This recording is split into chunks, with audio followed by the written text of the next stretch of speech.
तो फाइनली आज से 4-5 दिन पहले मैंने आप सभी को जानकारी इसी चैनल पर दी थी कि मोबाइल खरीदने के लिए 11,000 रुपए के लगभग में आंगनबाड़ी सेविकाओं के खाते में आने शुरू हो चुके हैं। ये जानकारी कंफर्म करके मैंने आपको प्रोवाइड कराई थी, लेकिन फिर भी कुछ लोगों का ये कहना था कि आपके द्वारा गलत जानकारी दी जाती है या गलत सूचना दी जाती है, वीडियो गलत बनाई जाती है, तो चैनल को अनसब्सक्राइब कर सकते हैं अगर आपको ऐसा लगता है कि गलत जानकारी मेरे द्वारा दी जाती है। तो इस वीडियो में हम आपको क्लैरिफिकेशन के लिए बिहार के किशनगंज जिले से प्रकाशित खबर को दिखाएंगे, जहां पर जिला माफ कीजिएगा सीडीपीओ का यह कहना है कि बहुत जल्द आंगनबाड़ी सेविकाओं को मोबाइल उपलब्ध कराया जाएगा, क्योंकि इसकी आवंटन की स्वीकृति समाज कल्याण विभाग की ओर से मिल चुकी है। पैसे का खर्च जो होना चाहिए वो पैसा मिल चुका है। इसी के संबंध में डिटेल में जानकारी है, चलिए आगे हम आपको दिखाएं ताकि आपको चीजें समझ में आ पाए कि पहले या फिर बाद में, यानी आगे या पीछे कभी न कभी जो आवंटन सरकार जो योजना लाती है वो समय से थोड़ा पहले या थोड़ा बाद में कहीं हो सकता है, लेकिन वो मिलता जरूर है। चलिए चलते हैं खबर की ओर।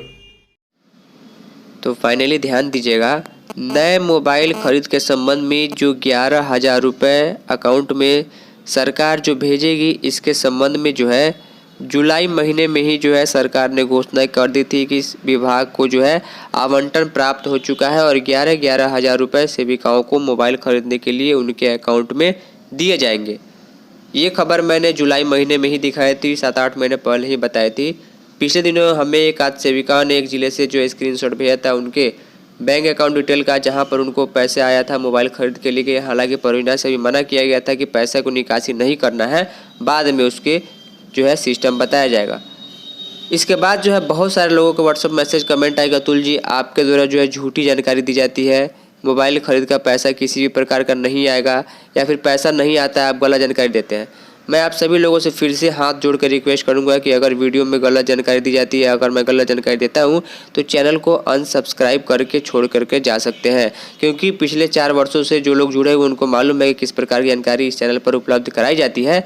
तो सामान्य शब्दों में अगर मैं आपको बताऊं, उसके कन्फर्मेशन के संबंध में फिर से एक बड़ी खबर जो है बिहार के किशनगंज जिले से आ चुकी है। मोबाइल खरीद के संबंध में ही लेटेस्ट मार्च के महीने की ही जानकारी है। तो अगर भी अभी भी आपको लगता है कि जानकारी या खबर गलत है तो वीडियो को स्किप कर सकते हैं, चैनल को छोड़ सकते हैं। तो चलिए यहाँ से हम शुरू करते हैं, आपको सारी जानकारी समझाते हैं। शीर्षक ये लिखा गया है कि पोषण ट्रैकर एप्लीकेशन से आंगनबाड़ी केंद्र की गतिविधियां ऑनलाइन होती हैं। फिलहाल सेविका कैसे भी मैनेज करके मोबाइल पर काम कर रही हैं।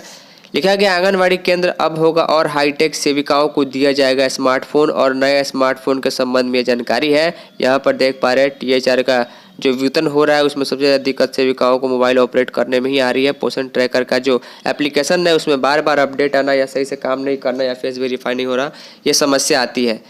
लिखा गया समाज कल्याण विभाग द्वारा संचालित ICDS की महत्वाकांक्षी योजना आंगनबाड़ी केंद्र और हाईटेक होने जा रहा है। किशनगंज जिले में 1905 आंगनबाड़ी केंद्र की सेविका को स्मार्टफोन दिया जाएगा। ध्यान से सुनिएगा, सेविका को स्मार्टफोन मिलेगा, सहायिका के लिए कोई काम नहीं है स्मार्टफोन के लिए।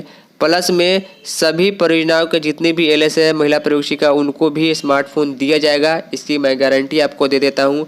अब देखिए होता क्या है कि कभी कभी किसी परियोजना में किसी जिले में पैसे का आवंटन जो है पहले हो जाता है, कभी कभी जो है देरी से होता है।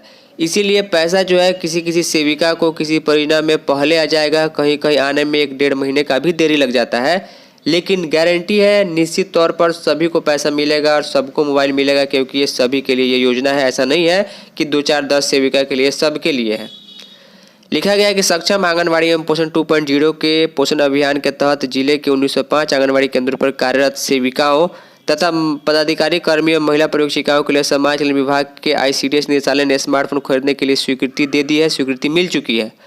आंगनबाड़ी केंद्र पूर्व से पेन पेपरलेस है, लेकिन कहीं कहीं मोबाइल के अभाव में आंगनबाड़ी केंद्र का रियल टाइम मॉनिटरिंग में परेशानी होती है। आंगनबाड़ी सेविका को मोबाइल फ़ोन मिलने से ऑनलाइन केंद्रों का रिपोर्टिंग से आंगनबाड़ी में और पारदर्शिता आएगी। आंगनबाड़ी केंद्र की सेविका द्वारा प्रत्येक दिन केंद्र में दी जाने वाली सेवा और सारी गतिविधियों का फोटो सहित सभी गतिविधि पोषण ट्रैकर ऐप पर मोबाइल एप्लीकेशन में अपलोड किया जाता है। चाहे वैक्सीनेशन हो, GMT हो, THR एंट्री हो, लाभार्थी को ट्रांसफ़र करना हो, लाभार्थी को ऐड करना हो, लाभार्थी को डिलीट करना हो, किसी प्रकार का फॉर्म भरना हो, ऑफिस की कोई सूचना प्राप्त करनी हो, व्हाट्सएप के माध्यम से कोई चीज़ शेयर करना हो, जिसे परियोजना जिला से लेकर पटना एवं दिल्ली तक अधिकारी के द्वारा इस ऑनलाइन सिस्टम को देखा जाता है तथा उसकी मॉनिटरिंग की जाती है। लिखा गया है कि CDPO ने बताया कि आंगनबाड़ी केंद्र को और पारदर्शी बनाने के लिए सेविका एवं महिला प्रयोगशिकाओं एवं पदाधिकारी को स्मार्टफोन दिया जाएगा, जिसकी स्वीकृति ICDS निदेशालय से मिली है। जल्द ही विभाग स्मार्टफोन उपलब्ध कराने की विभाग की ओर से उम्मीद है। सेविका को प्रत्येक दिन केंद्र खोलने से लेकर बच्चे की उपस्थिति, टीकाकरण, दैनिक पोषाहार, THR प्रत्येक गतिविधि का सभी गतिविधियों का स्मार्टफोन के पोषण ट्रैकर ऐप में अपलोड करना होता है। सभी डाटा और केंद्र की सभी कार्य मोबाइल के माध्यम से मोबाइल एप्लीकेशन में अपलोड करना होता है। इसको लेकर जो है डिपार्टमेंट का ये कहना है कि जल्द से जल्द ये सामग्री इनको मिले।